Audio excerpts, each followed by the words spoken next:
those FBI, Ollie, this is the FBI that has affirmed in the last couple of weeks they have no hard evidence tying Osama bin Laden to 9/11. And so all of these people that died on 9/11 were, as you're articulating, died as a consequence of what our government did.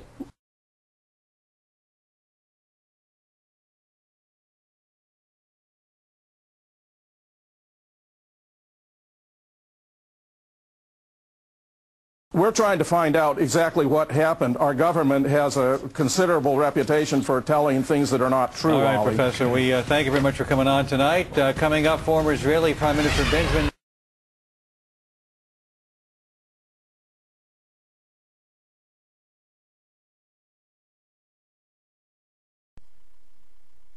The difference between patriotism and nationalism is that the patriot is proud of his country for what it does, and the nationalist is proud of his country regardless of what it does. Dissent is the highest form of patriotism. Thomas Jefferson. To all Americans, your retirement, your house, your money, your children, your entire future is nothing like you have pictured it to be. Your future depends upon information that you must be aware of and you must quickly inform others of. The lies. The destruction of America's rights. The abuse of our sons and daughters in the military. The killing of Arabs for oil. The butchering of Palestinians. The blatant disregard for the Constitution. The destruction of the Bill of Rights. The control that Zionists have over all of our major networks, film publishing industry, newspaper, magazines, recording industry and academia, must stop. The Zionist shadow government, made up of extremist Jews in Israel and America, must be stopped. The Zionists have found a willing servant in George W. Bush. And the results have been catastrophic. Americans cannot afford to be uninformed or misinformed any longer. The corruption in this government is far worse than your wildest imagination. The American media. A weapon of mass deception. The media is by far the most powerful weapon on the planet.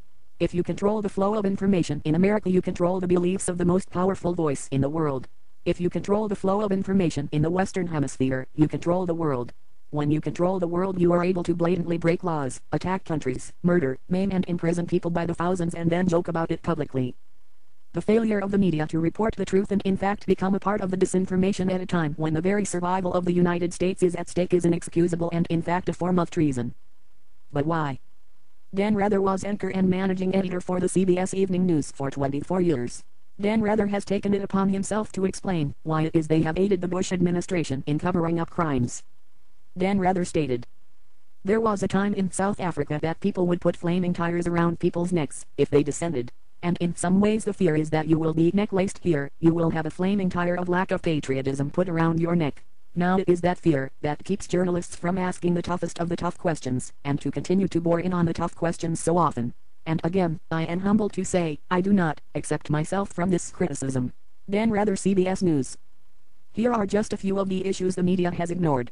You can decide if Dan Rather is being forthright with us or if it is more of the same time-tested media rhetoric aimed at keeping you confused and obedient to their propaganda. Dan Rather and his treasonous media mouthpieces know all of the following, but you're not permitted to know it. The state of Florida was signed into martial law 4 days before the attacks of September 11th and was not announced until the morning of September 11th. Nobody in the media is asking why. Martial law is what was to become of the entire United States, and only by the grace of God their plan fell out of the sky over Pennsylvania on September 11, 2001. The owner of the World Trade Center is on video admitting that one of the buildings that collapsed on September 11, 2001 collapsed because they decided that controlled demolition was in order. Nobody in the media is asking why. George Bush Sr. was having breakfast with the head of the Bin Laden family on September 11, 2001. Nobody in the media is asking why. One of the sponsors behind the lead hijacker Mohammed Atta was in Washington meeting with the heads of our intelligence people 2 days after the attacks. Nobody in the media is asking why the money man behind September 11th was hobnobbing with U.S. intelligence officials. Just weeks before the attacks, security at the World Trade Center powered down the towers, rendering it completely without security cameras for long periods of time. This was never before done in the history of the World Trade Center. Nobody in the media is asking why. Bomb-sniffing dogs that are normally part of World Trade Center security were removed 2 weeks before the attacks. Nobody in the media is asking why. No steel building had ever collapsed from fire, yet Rudolph Giuliani received a warning that the buildings were going to collapse. Nobody in the media is asking who warned him. No wreckage from a Boeing 757 was found at the Pentagon inside or outside the building. Nobody in the media is asking why. Wreckage from Flight 93 that crashed in Pennsylvania was found scattered over an 8-square-mile area, including an engine found over a mile away from the reported crash site. Nobody in the media is asking how could that be, if it crashed straight into the ground.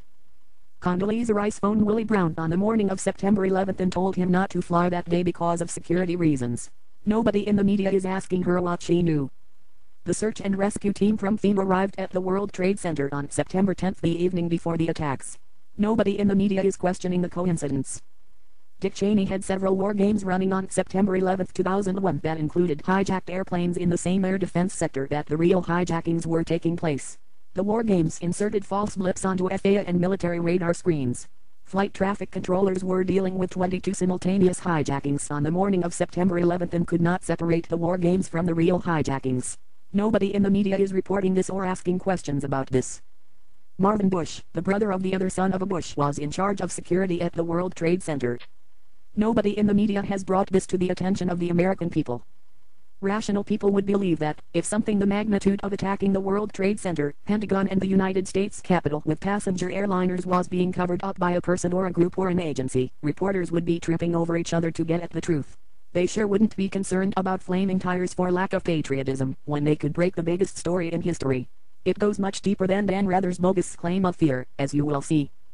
Rational people would also be able to make the connection between the known evidence, the players involved, the opportunity and the motives, which is why the media has decided to play shills for the murdering son of a Bush in the White House.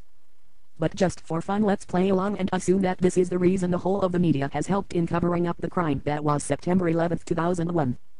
Let's play along and see if the flaming tire of lack of patriotism is a justified reason not to report the truth by comparing it to launching wars against innocent nations and stripping Americans of their freedoms. Or how about crashing airplanes into occupied buildings? Then, once the firefighters are swarming around inside the building doing everything they can to save the injured and comfort the dying, the buildings are blown up around them. Does this flaming tire of lack of patriotism seem like a good enough excuse for the media to cover up so much important and incriminating information? Everything that the administration has done legally and illegally since September 11th has been explained away because of September 11th. But September 11th was an inside job orchestrated by the Bush administration under siege of international Zionism and at the expense of the global community, and all for the benefit of Israel and the oil mafia in the White House. Once again, let's look at the reason the media has become traitors to the American people. There was a time in South Africa that people would put flaming tires around people's necks if they descended. And in some ways the fear is that you will be necklaced here, you will have a flaming tire of lack of patriotism put around your neck. Now it is that fear that keeps journalists from asking the toughest of the tough questions, and to continue to bore in on the tough questions so often. And again, I am humbled to say, I do not accept myself from this criticism. Dan Rather, CBS News. Translation: we in the media are cowards. We know that we have been deceived by our government. We know the evidence is as obvious as lipstick on the collar. We know the attacks on September 11th were a false flag operation carried out by the avalanche of Zionists that have infiltrated our government and military, including running the Pentagon.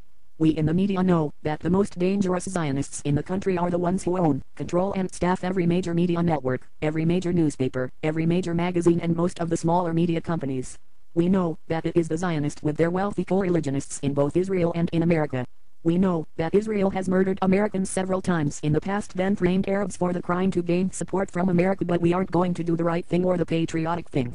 No, we are going to help these people ruin America by continuing to spoon out the blizzard of disinformation designed to confuse Americans. Even though we hate the American flag, we in the media will wrap ourselves in it while we destroy the planet.